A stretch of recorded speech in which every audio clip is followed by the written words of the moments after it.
Yo, champs of the making, and welcome back to Legendary Adventures. My name is Eli, aka that Big Sauce Gamer Tag. And I'm Becky, aka Small Fry. And guys, I think we finally got enough sleep and just recovery time from, Pokemon Go Fest. An amazing event, and of course, with ups and downs. And so that's what we're here today, to go ahead and talk about those ups and downs. Because, we heard you guys as we were playing out there, in the mean streets of downtown Riverside, in the beautiful parts of Orange Crest, in Corona, in the forest, at the beach. We heard you all over, we heard you online, and we want to go ahead and address those items because there are a lot of things that we do need to keep in mind in regards to this was Go Fest, but it was a Go Fest, unlike any other Go Fest. Now, before anything, if this is your first time actually stopping by the channel, thank you so much. Don't forget to hit the like button, the subscribe button, smash the notification bell, and then in that case, let's dive in. First things first, recap. How many shinies did you get?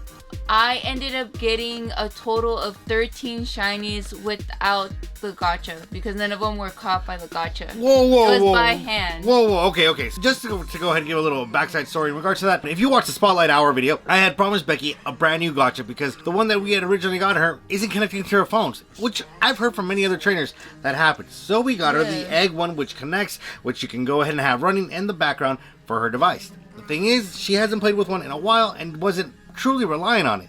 So you caught 13 shinies by hand checking. Talk about old-fashioned but nice. It's not old-fashioned. That's how you're supposed to play the game. Oh, we have a That purist. is We not have a purist. It's all good. No. Let me know down in the comments. Do you use a gacha? Do you go ahead and do it the old-fashioned way? It's not old-fashioned. And which way do you enjoy finding that shiny? But needless to say, I went ahead and caught 18 shinies overall. Now, I did manage to go ahead and pick up 5 of those shinies using my Pokeball Plus.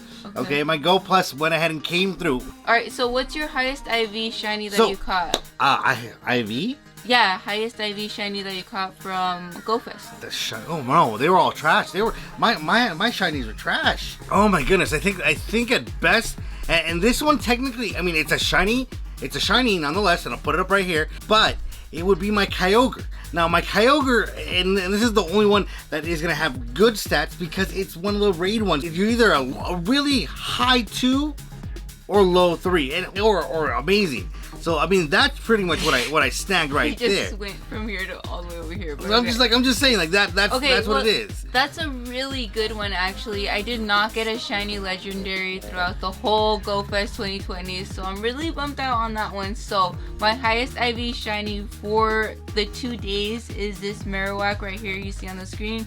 Combat power 1647. I'm pretty happy about that one. The rest of them, like Eli said, it was like 1 or 2 stars, and then that's it. Yeah. Now, the Go Plus did manage to go ahead and snag me 2 hundos, so that was great, but nothing like... What were the 2 hundos? Oh, I take it back. The Go Plus actually managed to snag me 3 hundos. What? Which was the Badoo, the Snover, which I really wanted the shiny, but she snagged it, so kudos to you on that. Yeah. And the Seviper, which I still have not been able to find the shiny. So. And then the Snover came out to 0 star though. Yeah. The only 4 star that I ended up catching on both days was Palkia. And he couldn't even believe that I got it. He was like, watch, it's not gonna be. I'm like, yeah, I'm pretty sure I know the hundo because I've been saying it all day long for you. No, it is true. If you guys played with us, you all know that I was just like, what's the hundo? Because my mind was not on that. My mind... Okay, so when Palkia first came around, it was weather boosted, and I was like, why doesn't this look right? It was because we're trying to catch up in the summer and not in February when he initially came out and it was raining and it was perfect weather for him. But needless to say, the dragons were amazing. I mean, let's break it down. Okay, so you guys know what we caught. We were all great. The most exciting shiny that you caught was what? I can easily say the happiest one that I got was getting a Gibble, and it happened to be a twinsy or a clone shiny that I caught with my buddy Metal God. So that was awesome. I was really excited about that because the Gibble was the grind of the event. The happiest one that I think out of the whole event was something that I caught off camera. Unfortunately, we didn't catch my reaction because we were just done at this point. But I ended up finding a Charmander with the Pikachu hat. She got an event hat shiny. Yes, you know, that's not the best one. I would agree, like Gible and Magikarp, since I caught those. Those are pretty high up there. But just towards the end, I had this feeling like, yes, I got it like last second, you know? So that one was really dope. And she was excited about that. For myself, it happened to be that I managed to find Woobat at the last 30 seconds of the event. Like saw it, threw the Pokeball, caught it, and then like the clock struck midnight. It was my buzzer beater. Everything changed over at that second. My Cinderella story. I mean, it wasn't on camera, and I freaked out. And then I was like, okay, Gabe was like, we're done. Like GoFest is done. Let's go home and like edit and sleep. Yeah. So with that said, let's go ahead and talk about the actual event. Well, there was issues around the world because we're in the Western Hemisphere. We're in California. We're seeing friends and you trainers in Australia. On the other parts of the world where you guys were having lag, where you guys are going to be getting another calm day to make up for all the issues. First and foremost, a GoFest is not meant to be played on this crazy worldwide level. Honestly, for all the crap that we have given and said and griped, because there were moments of frustration where it got me too, we gotta hand it to the people in Niantic. First and foremost, thank you for readjusting an event that you guys planned a year in advance to go ahead and set up for a set amount of tickets in an area to go ahead and do so. And you guys did it from home on your personal computers. Worldwide, with the smallest amount of bugs to really compare to the amount of players. I mean, let's face it, the majority of us who play Pokemon Go, we're not kids anymore. We're all adults. We understand and fathom how a business works, And the littlest bug can mess up something so huge. The whole game could have just been done for the rest of the day. But you know what? That didn't happen. It didn't. And if something happened, they were on it and being worked on in real time, that it didn't take away too much out of the 10-hour event. Yes, there was frustrations, there were login issues, there was weather issues that going on with other items. Again, it's so easy to say Niantic, but let's face it, there are employees who love this game just as much as we do, just as much as you do, and they themselves sacrificed their ability to play GoFest to go ahead and provide this for us, and they came through. I think it would be nice though if Niantic were to give out some free items, just worldwide, a little bit of raid passes in the free box just for one time, because I know that a lot of trainers did lose a lot of money, and I did lose a lot of raid passes in doing the remote raids, and I did feel bad for the trainers that I was helping out defeat the raid, and I know that in me glitching out, they weren't going to be able to defeat it with just 3 trainers or 2 trainers. And that's to the other part, because I totally get you. I mean, we, by having this channel, and even if we didn't, I would consider ourselves pretty hardcore players. We play on a daily grind, and even if it's not a all-day grind, we still put in good 2-3 hours a day, in between, the battles, setting out gifts. I mean, it all takes time. Minimum. Yeah. I mean, safe to say, right? Yeah. So with that said, we are aware that, if there's a raid going off and there's a minute left, then you don't jump into that with a raid pass, invite a friend to do the raid pass, because you're going to lose out on it. You're going to lose out on it because it's going to boot you out, and then you're not going to be able to get your item, and that sucks. Right. Because not only are they the most expensive type of raid pass to buy, you can only hold so many of it, and the limited time to go ahead and buy one while you have an invite of another friend to get in is really tough. And people haven't learned to go ahead and fully be okay, let me go ahead and set up a private lobby, send out my invites, then open up the lobby, as it would be the best way to go ahead and do so to allow everyone in. So I mean, of your invites, right? Thank you. So I mean, a lot of complications. Again, not on Niantic's, but it just these things happen, guys. It's gonna happen. So everyone wants to know at home: was GoFest 2020 worth it to you? Yeah. Oh yeah. Yes. Did I get the GoFest experience that is given every year? No. Was it worth it?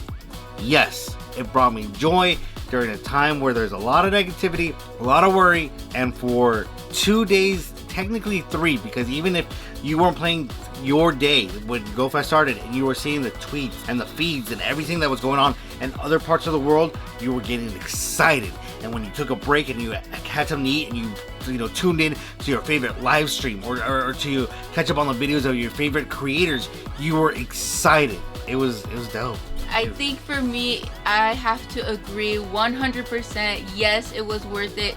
It was our first GoFest experience. No, it wasn't like a regular GoFest experience, but honestly, I couldn't have asked for anything better. Did I lose money? Did glitches happen? Lags? Yes. But the joy it brought me to see Shadow Mewtwo beat Giovanni, the Team Go Rockets, all the Shadow Birds, it was just like blowing my mind. Like Shiny Gibble, I was like, dang, I caught that, and I'm surrounded by people that I truly care and love. Yes, and I do, on that note, I do want to say, at first, I'm not one for surprises. I don't like surprises. I'm not a big surprise person. But to be kept in the dark for something like this, even with certain things that were already data mined and kind of leaked, it wasn't spoiled to us on this level. It was refreshing. It was amazing.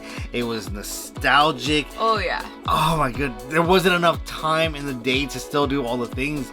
I mean, we gotta go do AR photos with Shadow Mewtwo. Like, there's so much to do.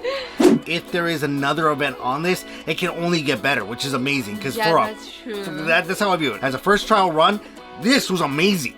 Oh heck yeah, to be able to do the raid invites with people all around the world and then receiving them back was truly amazing. Yeah, because you were playing in various ways. You were doing the Go Rocket stops, you were doing the raids, you were doing the remote raids, you were doing the challenges on day 1, which I think lacked a little bit on day 2, but it is understandable because we were having to focus more on like Team Go Rocket itself and the takeover part of that storyline, which it's great, but I did enjoy the challenges a lot more on the first day, and I was able to see how my friends were doing and how I was comparing to their raid. That was absolutely fun and also embarrassing because I would forget about the challenges. And as y'all know, I'm terrible at throwing Pokeballs, and I've been playing since the game began, took a pause, and started all over again. I can't throw a curveball and nail it to save my life. But with that said, it was awesome to see and riff each other back and forth with the friends that you are communicating, whether via text or Twitter or like Instagram, which you guys were amazing and letting us know how your days were going. And we were just getting excited and getting giddy because it felt like we were there with you. Hundreds of miles away in different countries.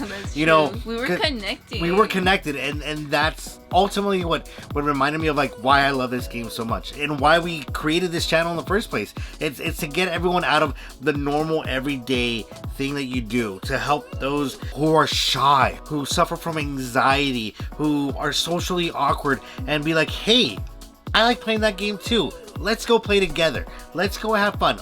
Keep 6 feet apart or with your mask on and like distance proper and play and have joy. Well, we just wanted to share our thoughts, our tidbits in regards to it. Share the shinies that we had. Yeah, we had an amazing time. I really fell in love with the game all over again. I'm so excited to see the Mega Evolutions coming up, level 50, and so many other goodies. We will be putting out a video on those details. All the details. Stay tuned, you guys. Let us know how your GoFest went. Did you play from home? Did you have to go out from the car? Let us know all the details down below, fam. What was the best shiny you got too? And with that said, squad, don't forget to hit the like button, subscribe. We love you so much, and we will catch you on the next legendary adventure. Peace.